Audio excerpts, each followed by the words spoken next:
Bom dia!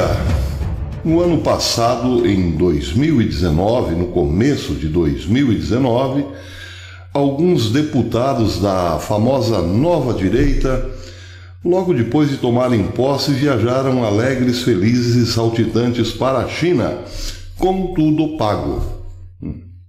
De lá, alguns deles, inclusive, falaram maravilhas sobre aquele país, dizendo, inclusive, que o comunismo lá tinha acabado. A China era um grande país. Bem, a notícia talvez tivesse caído logo no esquecimento e não causasse espécie se não fosse uma forte reação do professor Olavo imediatamente que soube do evento patrocinado pelo PCC. A partir dali nos causou espanto ou espécie, como gostam de dizer os políticos. Mas também a partir dali ficamos sabendo que a China financiava bem mais do que idas e vindas de políticos ao maravilhoso país. Financiava também ao redor do mundo empresários, mais e mais políticos, autoridades religiosas, etc, etc, etc. É a China infiltrando-se no mundo não apenas economicamente, infiltra-se nos países dentro de sua inteligência, de sua estrutura, de seu estamento para dali comandá-lo. É a invasão chinesa, sim, ficamos sabendo disso com uma certa surpresa, ou com uma certa espécie. Mas a coisa não parou por aí. Hoje, com mais espanto ainda, ficamos sabendo que a China também tem se infiltrado no Vaticano. Não com autoridades eclesiásticas propriamente, mas com dinheiro. A última notícia bastante escandalosa nesse sentido foi publicada ontem, dia 25 de junho, no Lifesite News, dizendo que um bilionário chinês, dissidente do PCC, dissidente do Partido Comunista Chinês, Guo Wengui, denunciou que o Partido Comunista coloca até 2 bilhões por ano, 2 bilhões de dólares por ano, nas mãos de altos prelados para comprar o silêncio do Vaticano sobre a pressão que exerce lá no território chinês sobre verdadeiros católicos. Pressão é um eufemismo, trata-se de perseguição na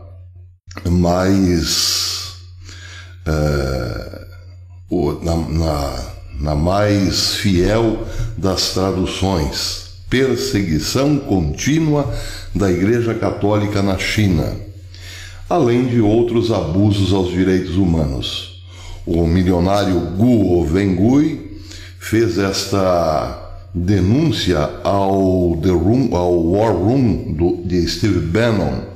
A matéria diz que a alegação explosiva foi feita no contexto de uma discussão mais ampla de acordo com o PCC, de acordo com Guo Wengui, o Partido Comunista está gastando enormes somas de dinheiro para comprar políticos, mídias, influência em países como Austrália e Itália e o Vaticano.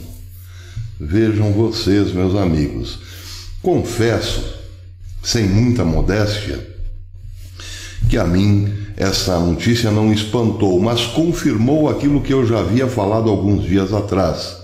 Aqueles que seguem o canal diariamente lembrarão que eu disse que o Vaticano deu a Igreja Católica para o Partido Comunista para receber desse grandes dízimos. E está aí a confirmação: 2 bilhões de dólares por ano.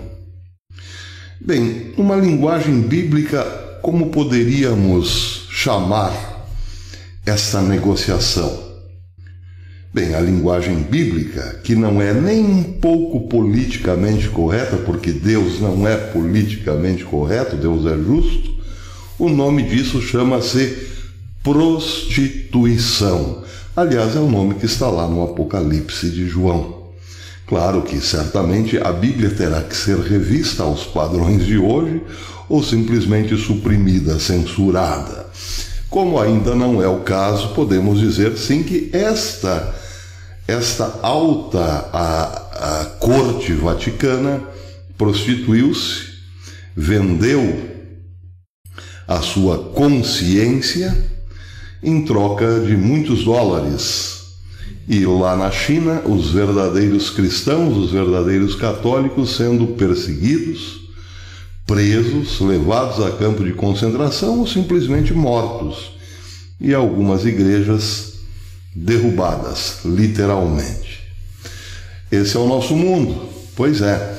E ainda tem gente que duvida que a China é um perigo. Sim, porque muita gente diz, não, a China tem lá os seus probleminhas, mas nós precisamos dela. Mais prostituição ao nível coletivo. Muito bem, vamos ver aqui como está o nosso tempo. Vamos fazer uma pequena baldeação. Baldeação realizada com sucesso, sigamos em frente. Ontem, a notícia de que uma forte explosão nas imediações de Teherã poderiam ser de um ataque.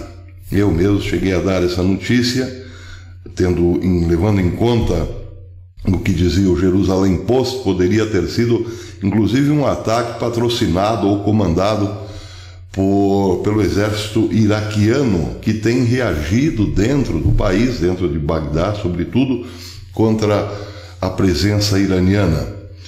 Bem, hoje o governo do Irã deu mais detalhes, segundo a Infobae, do que teria acontecido. Fora, segundo o governo iraniano, a explosão de um tanque de gasolina que explodiu próximo a uma base militar. O tanque explodiu por volta da meia-noite e a agência de notícias Fars disse que vários usuários de mídia social relataram ter visto uma luz laranja no leste da capital iraniana. Um tanque de gasolina explodiu. Graças a Deus não há vítima, disse o porta-voz do Ministério da Defesa, sem dar detalhes sobre a cena do incidente. O incêndio foi controlado por bombeiros e investigações estavam em andamento para determinar a causa, disse ele à televisão estatal. A Fars, que é próximo dos ultraconservadores do Irã, portanto, uma agência de notícias chapa branca, como se dizia no passado, disse que, de acordo com vídeos enviados por nossos leitores, essa luz foi vista por alguns segundos, e de fato foi. E citou uma fonte informando que o local do incidente não tem relação com base militar ou militares. É coincidentemente muito próximo. E aqui está, a Infobae mostra um mapa onde ocorreu a explosão e também áreas militares muito próximas. Só não está marcado exatamente aqui onde a explosão aconteceu. Esses edifícios de telhado azul turquesa são bases militares. A agência de notícias MER disse que um som terrível foi ouvido. Por causa desse som e luz, a causa deste som e desta luz ainda não é conhecida, mas foi claramente ouvida em Pardes, em Bohem e arredores da capital iraniana. A televisão estatal disse também que várias instituições estão investigando o incidente. A agência Fars disse que a polícia a polícia de Teherã está envolvida na investigação, blá blá blá, blá blá blá, blá blá blá. Uma explosão muito forte perto de uma base militar. Não foi nada, foi só um tanque que explodiu. Essa é a versão oficial. Por outro lado, em relação ao Iraque, cresce e muito a pressão sobre o primeiro-ministro, o novo primeiro-ministro Al-Kadhimi. Ele está sendo pressionado por políticos mais ligados aos Estados Unidos, que estão cobrando dele promessas fortes feitas em campanha. Duas promessas, basicamente: limpar o Iraque da influência iraniana e estancar a corrupção. Bem, acontece que ontem, exatamente no dia de ontem, um jornalista de bastante influência no Iraque, mais ou menos como um Alexandre Garcia aqui, que tem bastante influência, fez críticas abertas a Al-Kadhimi, críticas pesadas, dizendo que ele está sendo fraco, que está sendo mole, tentou implantar uma política rapidamente, mas viu que não era bem assim e acabou, enfim, vocês sabem. Isso no dia de ontem pela manhã. À noite, à tarde, à tardinha, houve movimentações de tropas em Bagdá e por volta da meia-noite, coincidentemente muito próximo do horário da explosão de um tanque de gasolina no Irã, houve um forte ataque a uma base onde soldados iranianos treinavam milícias iraquianas, pró-Irã, evidentemente, para criar tumultos no país iraquiano e também na Síria. Muito bem, esse é o quadro. Um primeiro-ministro que se elegeu prometendo cortar a corrupção e ajudar os Estados Unidos naquilo que seria uma limpeza da influência do Irã. Precisou levar uns puxões de orelha em público para logo reagir. Quem sabe seja uma receita válida para outros lugares também. Puxões de orelhas para que, enfim. Até depois.